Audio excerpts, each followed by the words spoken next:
संगठन का परिचय, संगठन की कार्यशैली प्रस्तुत करने के लिए मैं सादर आमंत्रित करती हूँ मातृशक्ति संगठन की अध्यक्ष श्रीमती सीमा चौहान जी को। आप सभी मातृशक्ति संगठन की पहचान से अनभिज्ञ नहीं हैं। अगर मैं यहाँ मातृशक्ति संगठन का परिचय आप लोगों को दूं तो फिर सारा समय उस परिचय में ही निकल जाएगा। मैं सिर्फ इस कार्यक्रम के संबंध में आपको बताना चाहूंगी। शौर्य का सम्मान कार्यक्रम कैसे शुरू हुआ और इसके पहले हमारे सरहदों पर तैनात हमारे फौजी भाइयों की विशेष मांग पर इस कार्यक्रम को लाइव दिखाया जाता है और लाइव के रूप में हमारे बहुत सारे फौजी इस कार्यक्रम से जुड़ चुके हैं और सरहद पर तैनात हमारे फौजी भाई जो दुश्मन को ललकार रहे हैं कि खबरदार इस देश पर बुरी नजर मत डालना। ऐसे भाई, आपकी आवाज अभी सरहद से नहीं टकराई है, ये सिवनी है। भारत माता की वंदे वंदे। मैं आप सबको यह बता दूं कि 26/11/2008 जिस समय हमारे देश का सबसे बड़ा आतंकी हमला मुंबई में हुआ था, होटल ताज, जहां हमारे पुलिस के अधिकारी, पुलिस के जवान एवं बेकसूर आमजन मारा गया था। हम लोगों ने उस एनकाउंटर को 3 दिन तक लगातार टीवी पर देखा है और 3 दिन ईश्वर से यही मनाया है कि भगवान हमारे भाइयों की रक्षा करें। और 3 दिन बाद जब ये एनकाउंटर समाप्त हुआ, उस समय हमारे बहुत से पुलिस के जवान, एनएसजी कमांडोज, आर्मी, सेना के जवान हम खो चुके थे। तब ऐसा कुछ महसूस हुआ कि हम घर में बैठकर सिर्फ यह पछताने से कि हम क्या कर सकते हैं, बेहतर है कि हम कुछ करें। और 26/11/2008 का वो दिन है, तब से शौर्य के सम्मान कार्यक्रम की यह नींव रखी गई और यह कार्यक्रम विगत 16 वर्षों से आप सबके सहयोग से इसी तरह चल रहा है। और मैं यह भी बताना चाहूंगी कि 26/11/2008 का वो दिन एक ऐसा दिन था जिस दिन मुझे पुलिस विभाग के 3 आला अधिकारियों की चिताएं एक साथ टीवी पर जलती हुई नजर आई थी। हमने संकल्प किया और हिंदुस्तान का पहला संगठन मातृशक्ति संगठन इन सड़कों पर निकला था महिलाओं के रूप में। इसके पहले आतंक के विरोध में मातृशक्तियां कभी सड़कों पर नहीं आई थीं और वो सिलसिला जब सिवनी से शुरू हुआ तो हिंदुस्तान के कोने कोने से महिलाएं इस आतंक के विरोध में बाहर आई थीं। हमें वो मौका मिला जो शिक्षा और संस्कार बचपन में हमें दिए गए थे। मैं आपको बता दूं कि मैं एक पुलिस ऑफिसर की बेटी हूं और एक पुलिस ऑफिसर की बहू भी हूं। मेरे पापा जब भिंड मुरैना में नौकरी कर रहे थे तो आए दिन उन्हें डाकुओं के साथ एनकाउंटर में जाना होता था और वो जब एनकाउंटर में चंबल के बीहड़ों में जाते थे, उस समय मैंने भगवान के सामने अगरबत्तियों के ना जाने कितने पुड़े जला दिए, कितने पैकेट जला दिए कि मेरे पापा को गोली नहीं लगना चाहिए, मेरे पापा को बचा लेना भगवान।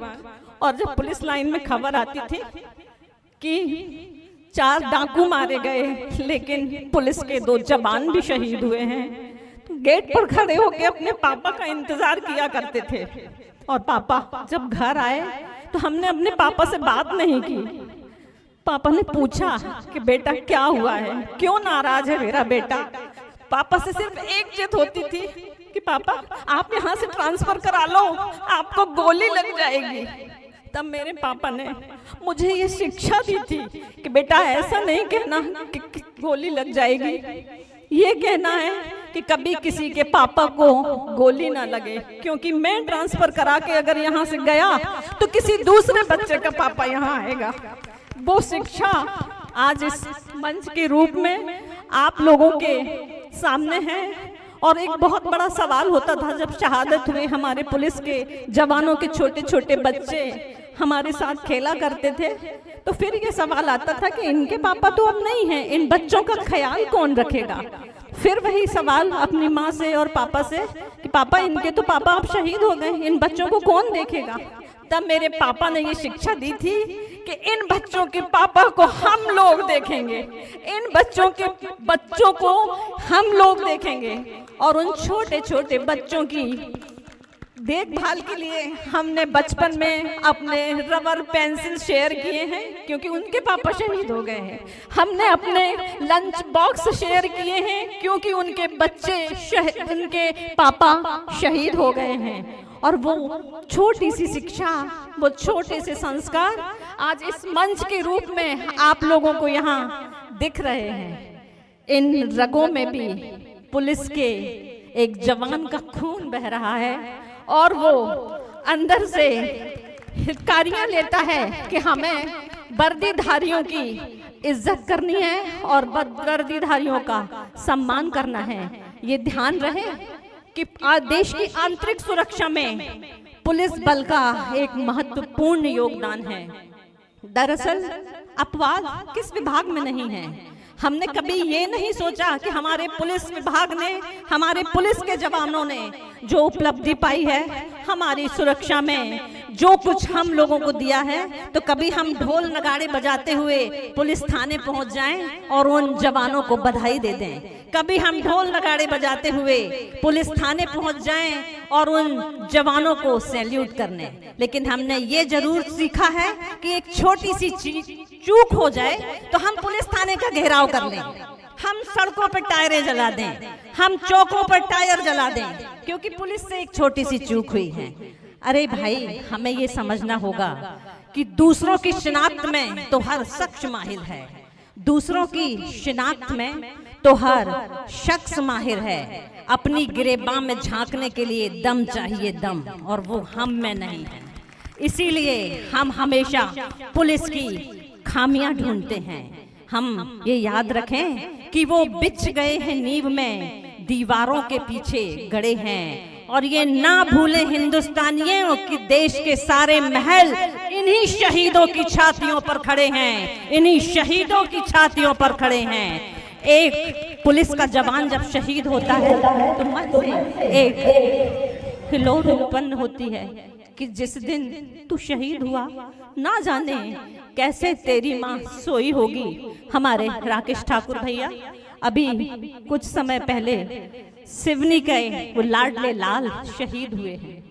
जिस दिन तू शहीद हुआ, ना जाने कैसे तेरी माँ सोई होगी, लेकिन इतना तो तय है तेरे सीने में लगने वाली गोली भी 100 बार रोई होगी, 100 बार रोई होगी। हमारे पुलिस के इन वर्दीधारियों के लिए मैंने ये 4 पंक्तियां आपके सामने रखनी है। मैं कोई कवियत्री नहीं हूँ, फिर भी इन रगों में दौड़ता एक पुलिस अधिकारियों का खून, ये मेरे पापा अब इस दुनिया में नहीं है, लेकिन ये मेरा विश्वास है कि वो इस जगह हैं और इस कार्यक्रम को देख रहे हैं। मैं इन वर्दीधारियों के लिए बस 2 लाइनें कहूंगी। तुमने निभाए हैं जो फर्ज हैं सारे, तुमने निभाए हैं जो फर्ज हैं सारे, हम सब उतारेंगे वो कर्ज हैं सारे, हम सब उतारेंगे वो कर्ज हैं सारे। धरती भी बोलेगी, अंबर भी बोलेगा, धरती भी बोलेगी, अंबर भी बोलेगा, और शिव की नगरी के सिवनी वासी भी एक साथ बोलेंगे, सारे जहां से अच्छा हिंद दोस्ता हमारा हमारा। लेकिन हफ्ते भर बाद किसी से हम पूछें